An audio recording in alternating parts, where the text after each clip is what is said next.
Moving into a new neighborhood should be an exciting chapter in life.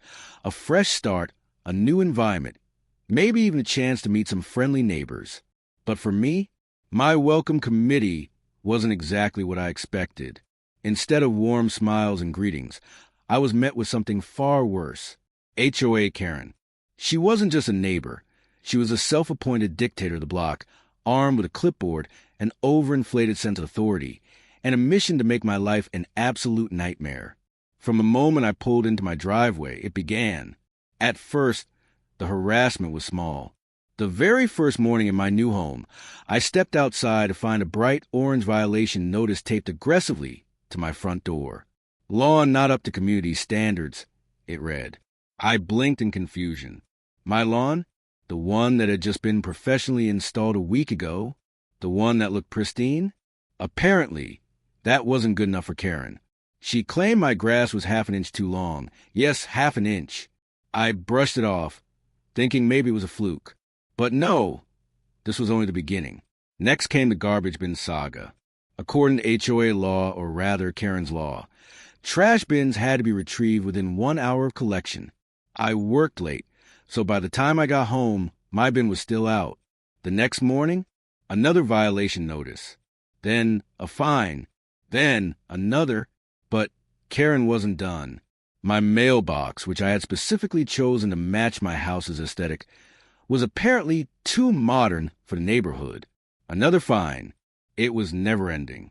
Every day it was something new. I tried to talk to her, to reason with her, to explain that these so-called violations were ridiculous. But Karen, she doesn't do reason. She does control. And in her mind, I was a problem that needed to be dealt with. And that's when things escalated. Fast. One evening, I was in my driveway, washing my car, just trying to unwind after a long day. That's when I heard it. The dreaded sound of Karen's heels clicking against the pavement. I looked up to see her strutting toward me, arms crossed so tightly she could have crushed that ridiculous clipboard in half. Her face was twisted in her signature look of disapproval. "This is unacceptable," she snapped, pointing a perfectly manicured finger at the soapy water trickling toward the street. I raised an eyebrow. "Excuse me? You're in violation of HOA Regulation 5.7b, Water Waste and Community Aesthetic." I let out a short laugh. Community aesthetic? Karen, it's just water. It'll dry. Her lips pursed like she had just sucked on a lemon. "It disrupts the uniform look of the neighborhood," she huffed, as if she was genuinely offended by the concept of evaporation. "This is your final warning." I rolled my eyes and went back to washing my car. I should have known that wouldn't be the end of it. The next morning, there was a pounding at my door. When I opened it, 2 uniformed police officers stood there, looking more exhausted than anything. "Sir, we received a report about unauthorized construction on your property," one of them said. I frowned. "Construction?" And that's when Karen emerged from behind them, arms crossed, smirking like she had just won the lottery. "He's been making illegal modifications to his driveway," she said sweetly. "That's against community policy and city code." I blinked. "Karen, you made me wash my car?"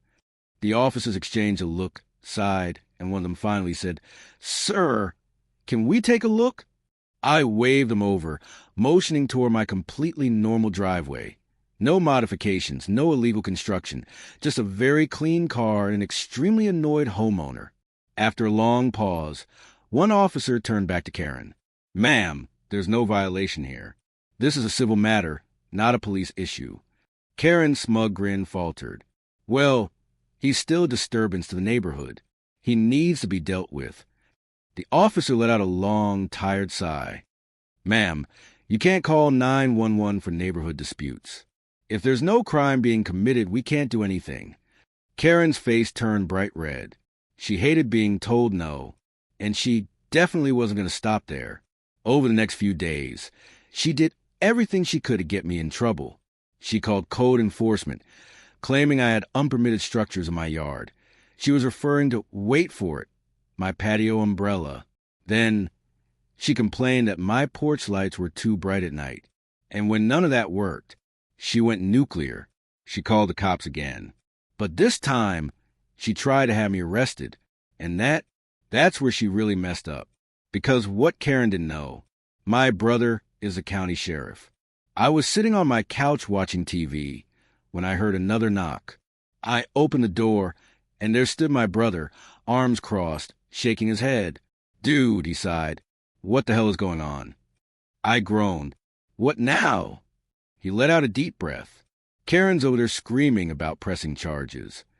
I blinked. "For what?" He gave me a look. "She claims you threatened her with aggressive eye contact." I burst out laughing. "You're joking." "I wish I was." My brother rubbed his temples.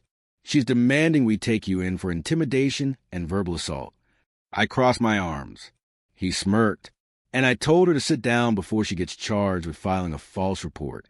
That's when Karen, standing on her porch, finally connected the dots. Her face drained of color as she realized who she had been messing with. But it was too late. Karen had spent years terrorizing this neighborhood, throwing around her so-called authority like she was queen of the cul-de-sac.